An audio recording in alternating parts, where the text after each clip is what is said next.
سوال ہے کہ اللہ تعالیٰ فرماتے ہیں کہ ہم جو کہتے ہیں ہو جاتا ہے کن فیکون، لیکن ابلیس نے اللہ کے کہنے پر آدم کو سجدہ کیوں نہیں کیا؟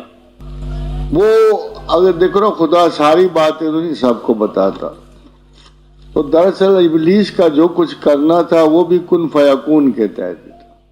خادم حضرات، ہم کائنات کو اس پیٹرن سے نہیں دیکھتے، یا اس لفظ کو اس پیٹرن سے نہیں، میں نہیں دیکھتا اس کو، میں اب آپ کو بتاتا ہوں۔ میری انٹرپریٹیشن ذرا تھوڑی سی ڈفرینٹ ہے۔ میرا خیال یہ ہے کہ لوح محفوظ ماسٹر پلان ہے، یہ کوئی عجیب و غریب شے نہیں ہے۔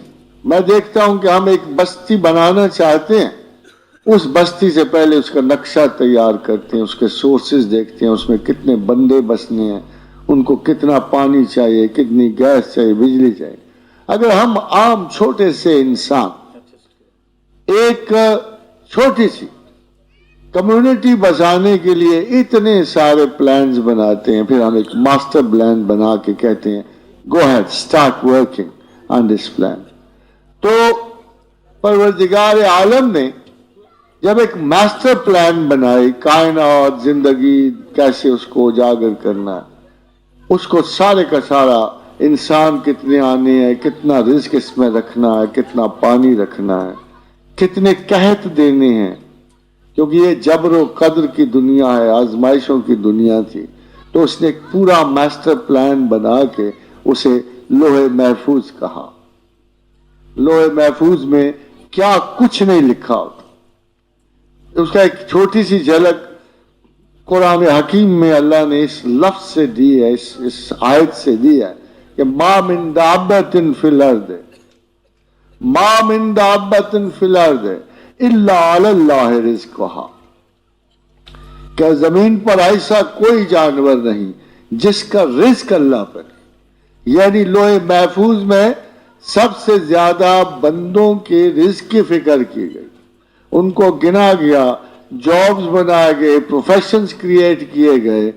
یعنی اگر آپ اس 50 سال کے پروفیشن دیکھو اور لاسٹ 50 سال کے پروفیشن دیکھو تو آپ حیران ہو جاؤ گے کہ کوئی مماثلت نہیں ہے۔ لوگ پہلے کن ذرائع سے کماتے تھے اور اب کن ذرائع سے کماتے ہیں۔ پہلے آئی ٹی نہیں تھی کوئی بھی، آج ہر کام آئی ٹی سے ہو رہا۔ تو ان بحرانے سے جس سے دنیا گزر رہی ہے، جو انسان بڑھتے ہیں ان کی اقدار چینج ہوتی ہیں، یہ سارا کچھ پری گیسٹ ورک ہوتا۔ ما من دابۃ فی الارض الا علی اللہ رزقها ویعلم مستقرها ومستودعها، اور اللہ کو پتا ہے کس نے کہاں کہاں جانا ہے، کہاں کہاں رکنا ہے، کیا کیا کام کرنے ہیں، مگر یہ کہاں درج ہے؟ کل فی کتاب مبین، سارا لوح محفوظ میں۔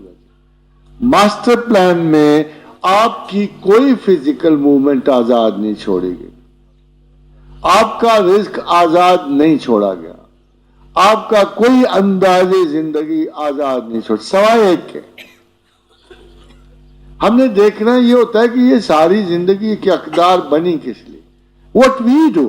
اگر ہم حرکت کریں تو کیوں کر رہے ہیں، ہم اگر کوئی کوشش کریں تو کیوں کر رہے ہیں۔